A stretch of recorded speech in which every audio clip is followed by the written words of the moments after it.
Hello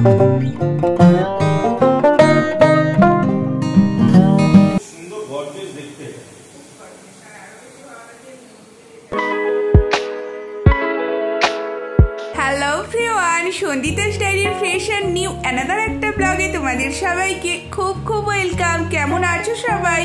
I hope সবাই খুব ভালো আছো, সুস্থ আছো। আমরাও ভালো আছি। সিকিম থেকে জন্মাষ্টমীর উদ্দেশ্যে বাড়ি পৌঁছেছিলাম সকাল 6টা। তখন কিন্তু ঝিরঝির করে বৃষ্টি হচ্ছিল। ফ্রেশ হয়ে প্রথমেই গরম গরম লুচি আর আলুর তরকারি দিয়ে পেট পুজোটা সেরে নিয়েছিলাম। তারপরেই পুজোর সব কাজকর্মে এক এক করে লেগে গেছিলাম। প্রায় 9টা নাগাদ করে সব কাজকর্মতে হাত লাগিয়েছিলাম। প্রথমে পুজোর বাসনগুলো ধুয়ে জল ঝাড়তে দিয়েছিলাম, তারপরেই আলপনাটা দিয়ে দিচ্ছিলাম, কারণ আলপনাটা শুকিয়ে গেলে ওখানে সব নৈবেদ্যগুলো সাজিয়ে এক এক করে রাখা যাবে। জন্মাষ্টমীর ব্লগ আপলোড করতে অনেকটাই প্রায় দেরি হয়ে গেল। এখন আমি ভয়েস ওভার দিচ্ছি সিকিমে বসে, মানে আবার পুজো টুজো কাটিয়ে বাড়ির ওখান থেকে সিকিম ফিরে পড়েছি। তোমাদের সবাই জন্মাষ্টমী পুজো কেমন কেটেছিল?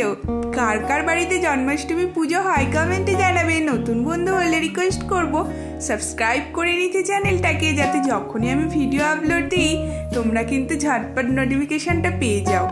নতুন হাতের, একদম কাঁচা হাতের বলতে পারো, আলপনাটা মোটামুটি আঁকা বাঁকা করে কমপ্লিট করে ফেলেছিলাম। একদম প্রথমবার দিলাম আলপনা। কিরকম হয়েছে ছোট্ট একটা কমেন্ট করে অবশ্যই জানিও বন্ধুরা। এরপরেই বসে গেলাম নাড়ু পাকাতে। নারকেলটা করে দিয়েছিল কিন্তু সন্দীপনা, শাশুড়ি মা দিয়েছিলেন পাক। আমি শুধু গোল গোল করে নাড়ুগুলো তৈরি করে ফেলেছিলাম। থালা ভর্তি করে গোপালের জন্য নাড়ু একদম রেডি। আর ওপর থেকে একটা ফুল রেখে দিচ্ছিলাম। প্রত্যেকটা নৈবেদ্যের ওপর থেকে একটা করে ফুল এইরকম ভাবে কিন্তু সব সাজিয়ে সাজিয়ে রাখছিলাম। নাড়ু কমপ্লিট। এইবার সব ফলগুলো ধুয়ে একটু জল ঝাড়ার পরে সব ফলগুলো ধীরে ধীরে কাটতে বসে গিয়েছিলাম। মাঝে কিন্তু অনেকটাই সময় অতিক্রান্ত হয়ে গেছে। তখন ঘড়িতে বেজে গেছিল প্রায় বেলা 12:30 1টা নাগাদ হবে। তার মধ্যে সন্দীপন পুজোর সব বাজারগুলো খাওয়া দাওয়ার পরে কিন্তু এনে দিয়েছিল, তবেই না সব জোগাড় করতে পেরেছিলাম। আর এইদিকে ফল কাটছিলাম আমি, আর শাশুড়ি মা বানাচ্ছিলেন গোপালের জন্য ভোগ, লুচি আর তার সাথে আলু ভাজা। আর গোপাল পুজো উপলক্ষে ছোট্ট একটুখানি অ্যারেঞ্জমেন্ট বাড়িতে খাওয়া দাওয়া থাকে, সেই দিকে রান্নার তোড়জোড় চলছিল। সন্দীপন ওই দিকটাও একটু দেখাশোনা করছিল বাজার করে আসার পর। পুজোর কাছে অলমোস্ট সবটাই প্রায় রেডি হয়ে গেছিল।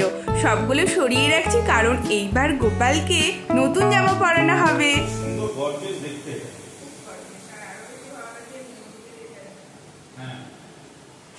এবারে প্যাটার্নটা খুব ভালো হয়েছে। এই আপনি প্যাটার্নটা খুব ভালো হয়েছে। আমি যেগুলো দেখাবো আমার সবথেকে ভালো এই অরেঞ্জ কালারের ড্রেসটাই ছিল গোপালের জন্য এবারে নতুন পোশাক। তো তিনজনে মিলে ধরে সুন্দরভাবে সাজিয়ে গোপালকে বসিয়ে দেওয়া হয়েছিল। আর সামনে সাজানো হয়েছিল মালপোয়া, তালের বড়া, মিষ্টি সামগ্রী, লুচি আলু ভাজা, ফল সামগ্রী, চাল খই মুরকি, 5 কড়াই, নারকেল নাড়ু, এই সমস্ত কিছু দিয়ে সাজানো হয়েছিল। গোপালের সামনেটা রাখা হয়েছিল আর কি। আর তার সাথে কিন্তু সন্দীপন একটা থালি কিনে এনেছিল, সেখানে তালের লুচি, বড়া, তার সাথে সুন্দরভাবে ক্ষীর, মাখন, যেগুলো এভরিথিং থাকে, পুরো এইরকম একটা থালি তার সাথে কিনে আনা হয়েছিল। তো সবটাই সুন্দরভাবে সাজিয়ে একদম রেডি। আর আমাদের ব্রাহ্মণ এসে গেছিল 6টা নাগাদ করে।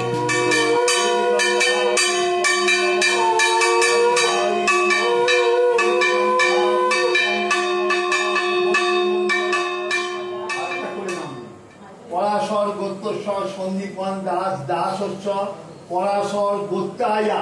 এই নামটা সঙ্গীতা দাস, নন্দিতা সঙ্গীতা, সঙ্গীতা দাস, দাস ঈশ্বর গণপত্যাদি নানা দেবতা পূজা পূর্বক জন্মাষ্টমী কৃষ্ণ পূজা কর্মহাং করিষ্যামি।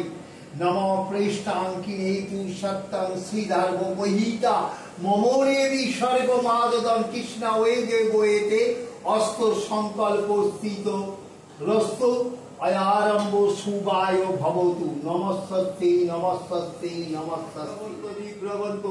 নমো ঋদ্ধতাং নমো ঋদ্ধতাং নমো ঋদ্ধতাং। নমো হিং হুং স্বস্তিনো কর্তানি অপর্ণ সভা হুম মেঘা অর্বিতময়ী পতঙ্গিয়া দেবতা দদাতু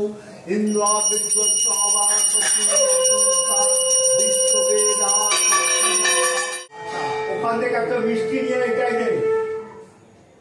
হ্যাঁ তরকারি নেই তো না বাস বাস দে চল আরে বেলপাতাটা দিয়ে দে আরে কুচি পাতাও দিচ্ছি বেলপাতাও দিতে হবে হ্যাঁ তুমি একটুখানি ওই আরে আর কিছু আর গ্লাস নেই ওর হ্যাঁ ওই তো গ্লাস ওইখানে ওই যে আরেকটা করে দেওয়া আছে ছোট একটা গ্লাসে জল আর ঠিক আছে এতস্মৈ ব্যঞ্জন সহিত স্বাগিত গীত আরেকটা গ্লাস লাগবে কি সামনেই আছে গ্লাস নম আর সামনেই রয়েছে গ্লাস দিয়ে দে ঠাকুর মশাই খুব সুন্দর পুজো করেন, মানে পার্সোনালি আমার ভীষণ ভালো লাগে। এত ডিটেলসে সবটা বলে উনি করেন। মোটামুটি সব পুজোই বিয়ের পর থেকে যা দেখেছি 1 ঘন্টার কমে কোনো পুজোই কমপ্লিট করেন না। তো পুজো হওয়ার সাথে সাথে প্রায় আমাদের আরতিও হয়ে গেছিল, লাস্টের দিকেই বলতে পারো। ধূপ কর্পূর পঞ্চপ্রদীপ দিয়ে সবগুলো এক এক করে আরতি উনি করে নিচ্ছিলেন। তারপরেই কিন্তু এবার আমি শাশুড়ি মা আর সন্দীপন 3 জনে মিলে পুষ্পাঞ্জলি দিয়েছিলাম। এসব পুষ্পাঞ্জলি নম কৃষ্ণায় বাসুদেবায় দেবকী নন্দনায় চ প্রণত ক্লেশনাশায় গোবিন্দায় নম নম এসব চন্দন গন্ধ পুষ্প পুষ্পাঞ্জলি শান্তি ওম সর্বরোগে শান্তি ওম বনস্পতি শান্তি ওম আপদে শান্তি ওম ভূভবিষ্যৎ শান্তি ওম শান্তি বৃহস্পতি শান্তি ওম বৃহস্পতি বাস্তুপতায় শান্তি ব্রহ্মা বিষ্ণু মহেশ্বর। পুষ্পাঞ্জলি শান্তি জল নেওয়ার মধ্য দিয়ে আমাদের পুজো কিন্তু সুষ্ঠুভাবে সম্পন্ন হয়েছিল। এই জন্মাষ্টমীর ব্লগটা তোমাদের সামনে যতটা পেরেছি কিন্তু তুলে ধরেছি। কেমন লাগলো অবশ্যই কমেন্টে জানাবে। আর ওইদিকে কিন্তু সব যে রান্নার ছোট্ট অ্যারেঞ্জমেন্ট হয়েছিল বলেছিলাম, সেই সমস্ত কিছুর প্যাকেজিং চলছিল রান্নাঘরে। বেগুন ভাজা, আলুর দম, ছোলার ডাল, তার সাথে ছিল লুচি আর বাটার পনির, পাঁপড় ভাজা, আনারসের চাটনি। ছোট্ট একটু অ্যারেঞ্জমেন্ট হয়েছিল। নিজেরা পুজোর পরে সমস্ত প্যাকেজিং খাবার দাবারের করতে হলে সেটাতে অনেকটা নিজেদের ওপর চাপ পড়ে যায়। তাই প্যাকেজের জন্য 2টো দাদাকে বলে দেওয়া হয়েছিল, ওনারা আমাদের কিচেনে বসেই সবটা করে দিচ্ছিলেন। আর ওইদিকে পুজোর প্রসাদগুলো আমি ছোট ছোট ফয়েলেতে ভরে দিচ্ছিলাম। জন্মাষ্টমী পুজোতে বাপি এসেছিল বাড়ি থেকে, কিন্তু মায়ের শরীরটা খারাপ থাকার কারণে বাপি পুজোর পরই সাথে সাথে বেরিয়ে গেছিল। আমি বসে আছি এখন, মোটামুটি বলতে পারো তখন প্রায় 9টা বাজে। পুজোর কাজ অলমোস্ট কমপ্লিট। আর আজকের ব্লগটাও কিন্তু এখানেই শেষ করছি। কেমন লাগলো জন্মাষ্টমীর ব্লগ ছোট্ট একটা কমেন্টে জানাও। সবাই ভালো থেকো, সুস্থ থেকো। নতুন ব্লগে আবার দেখা হচ্ছে। টাটা।